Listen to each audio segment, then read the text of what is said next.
The year was 1946, and in a small corner of the Smoky Mountains, a newborn baby girl took her first breath. She was just one of 12 children in a family so poor that, according to family lore, her parents couldn't even pay the doctor in cash. Instead, her father handed over a humble sack of cornmeal as payment for bringing his daughter into the world. That little girl was named Dolly Rebecca Parton, a name that decades later would glitter across billboards, light up theaters, echo in concert halls, and shine on movie screens around the world. Fast forward through the years, and Dolly Parton became far more than just another country music star. She became an American institution, a living legend whose influence stretched across music, business, and philanthropy. She has sold more than 100 million records across the globe, collected 11 Grammy Awards out of nearly 50 nominations, and transformed Dollywood into one of the most beloved theme parks in the United States. Beyond the glamour, she also launched the Imagination Library, a literacy program that has mailed out more than 200 million free books to children worldwide. Yet for all the sparkle of wigs, rhinestones, and quick one-liners, Dolly has also carried a secret side of herself.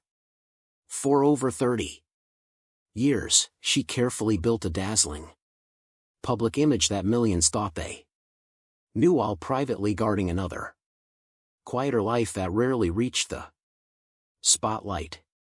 This double identity, Dolly the icon versus Dolly the woman, is what makes her story magnetic. It's not about scandal or deceit, but about survival. From a very young age, Dolly realized that sometimes you have to play a role in public in order to protect what matters most in private. While she sang proudly about her coat of many colors, her real life was woven together with far more layers than most people ever imagined. To truly understand Dolly's double life, we need to look back to where it all began.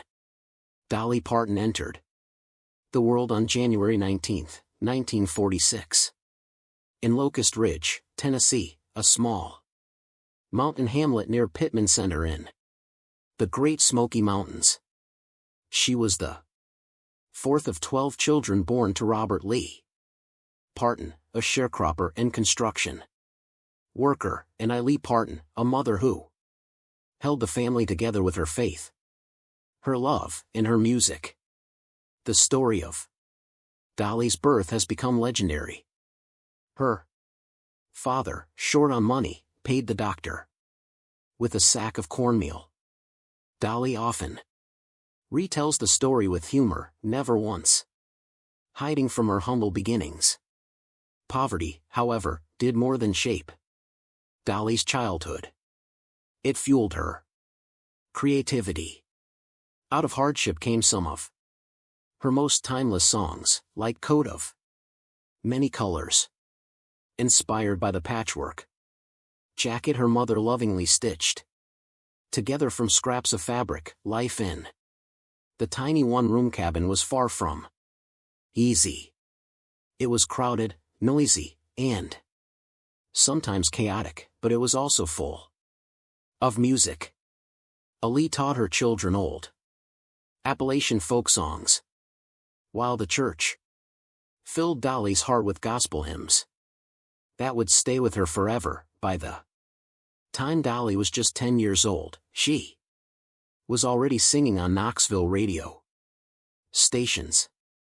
And at 13, she made her first appearance on the Grand Ole Opry, where none other than Johnny Cash introduced her.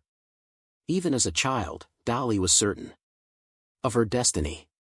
She once said, "I always knew I was meant for more than a cabin in the woods." I just didn't know how far I'd have to go to get there. That determination carried her forward. The very day after graduating high school in 1964, Dolly packed up and moved to Nashville, chasing her dream without hesitation. The road was not smooth. Nashville was crowded with hopefuls. But Dolly's high, mountain-flavored voice didn't fit the mainstream pop country mold of the time. But Dolly had something stronger than luck. Persistence. She signed with Monument Records. Initially nudged toward a pop sound, but soon found her footing in country. Her big break came in 1967, when television star Porter Wagner invited her to join him on the Porter Wagner Show. That partnership catapulted her to fame. Together, they recorded hit duets, toured the nation, and built a loyal fan base. Yet, behind the glittering smiles and matching outfits, Dolly was already showing the world her independence. She wasn't content to be just a sidekick. In 1974, Dolly made the brave and painful decision to leave Wagner's show and pursue a solo career. To soften the goodbye, she wrote, "I will always love you." A heartfelt farewell that would later become one of the most famous songs in music history. That moment perfectly reflects her double life, sweet and gentle on the surface, but powered by fierce ambition and a deep need to define herself on her own terms. But stardom required more than talent. It required imagined. That's where Dolly's other life began to shine. Dolly once joked, "It costs a lot of money to look this cheap." And that one-liner delivered with a wink sums up her genius.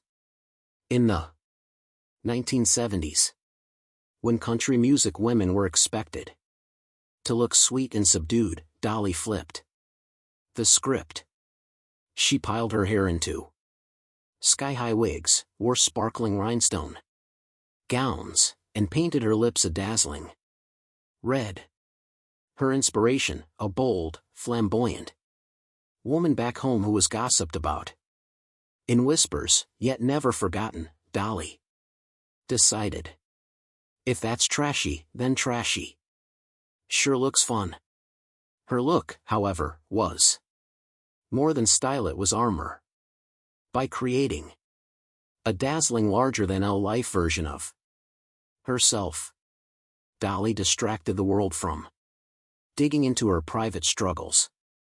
She even admitted to sleeping in her makeup, so that if disaster struck in the middle of the night, she'd be ready to face the public without breaking her image. It might sound exhausting, but for Dolly, it was survival in an industry eager to discard women who looked too ordinary. She even turned rumors into punchlines. When tabloids speculated about plastic surgery, Dolly beat them to it by saying, "If something's bagging, sagging, or dragging, I'll tuck it, suck it, or pluck it." In doing so, she stayed in control of the narrative, transforming vulnerability into humor. The most fascinating part of Dolly's public persona is the way she blended transparency with secrecy. She could chatter endlessly about her wigs, makeup, and flashy outfits. But when it came to the intimate details of her life, her marriage, her private struggles, her faith, she kept things locked away. This wasn't deception, it was strategy.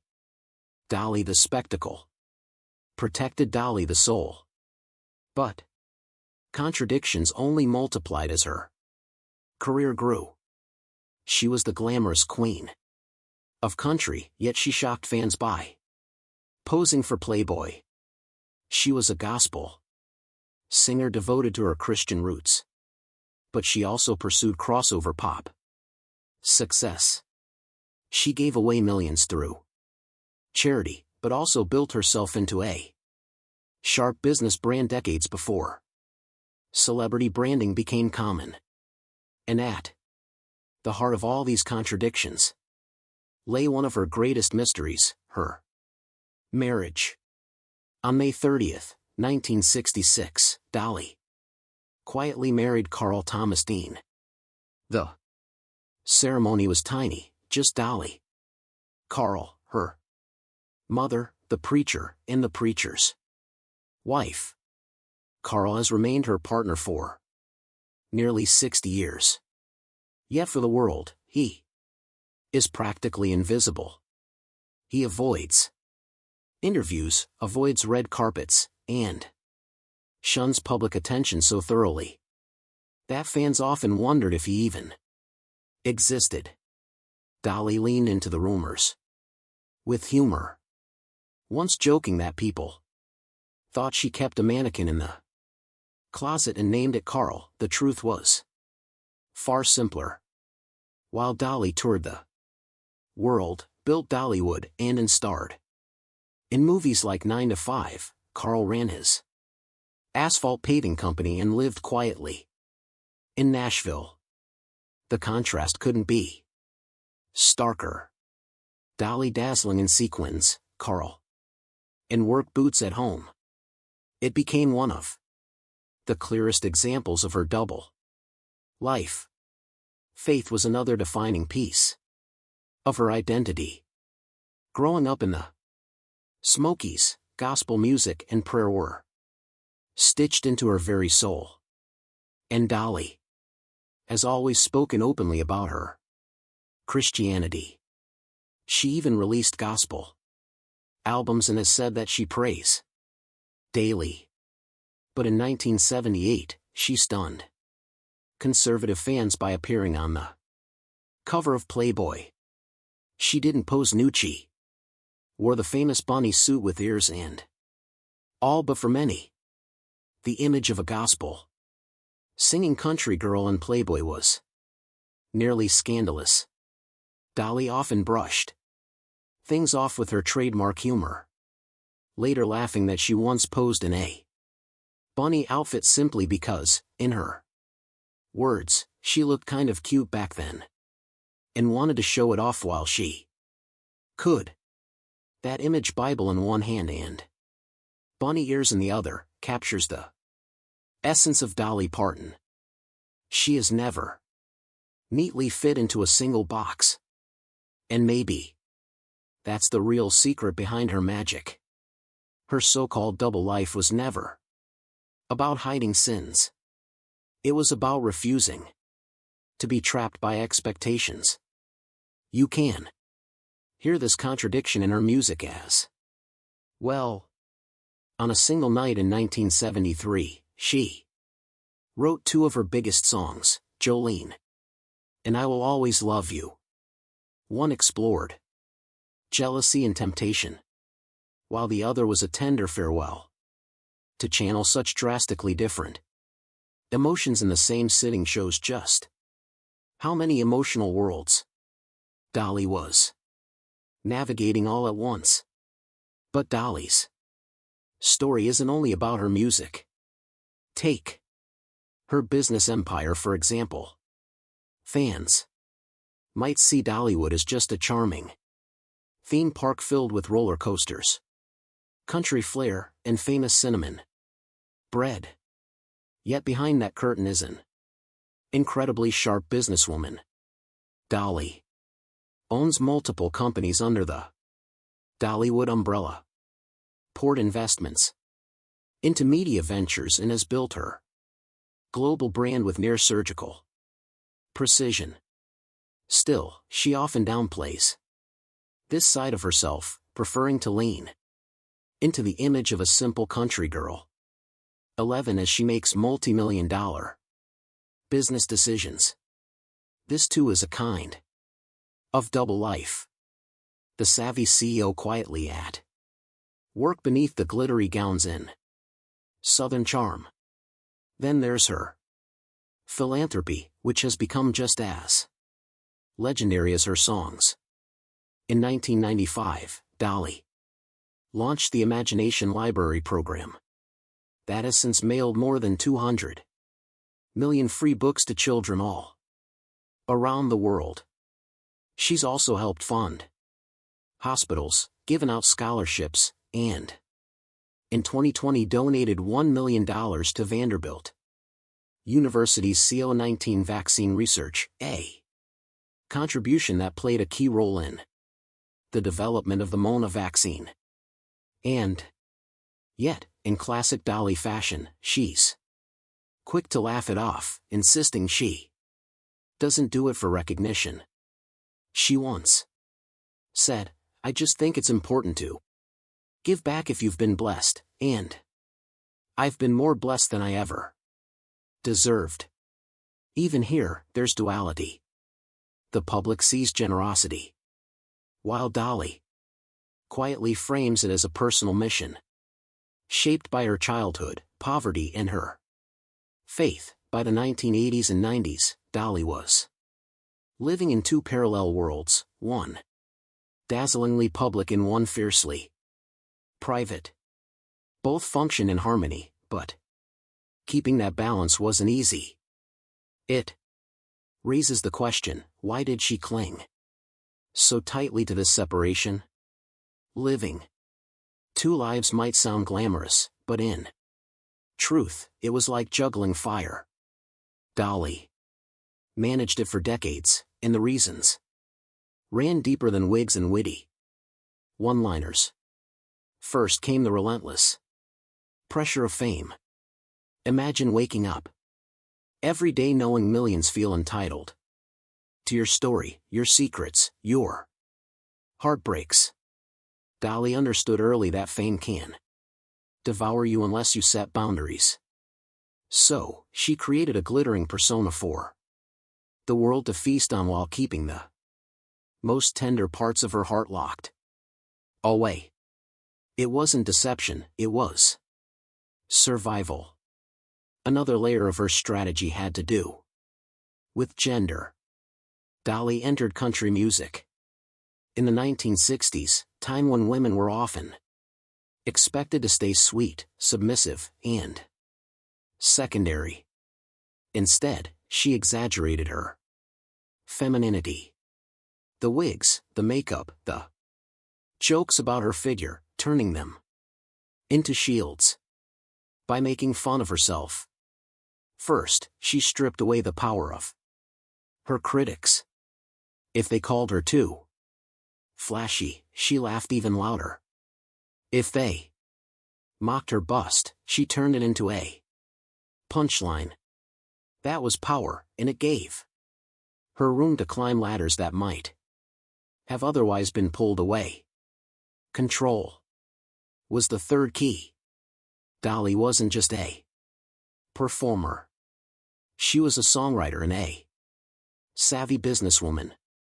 She held on to her publishing rights, a move that paid off massively when Whitney Houston's version of "I Always Love You" became one of the best-selling singles of all time.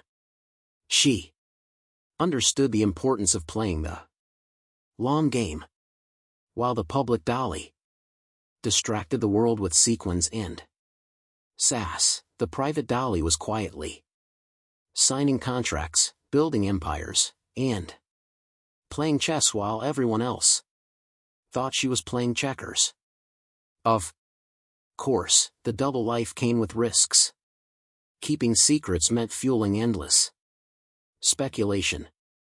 For years, tabloids ran wild with rumors about her marriage, her sexuality, and supposed affairs. Dolly brushed it off with humor, famously saying, "People are always talking. If they're talking about me, at least they're leaving someone else alone."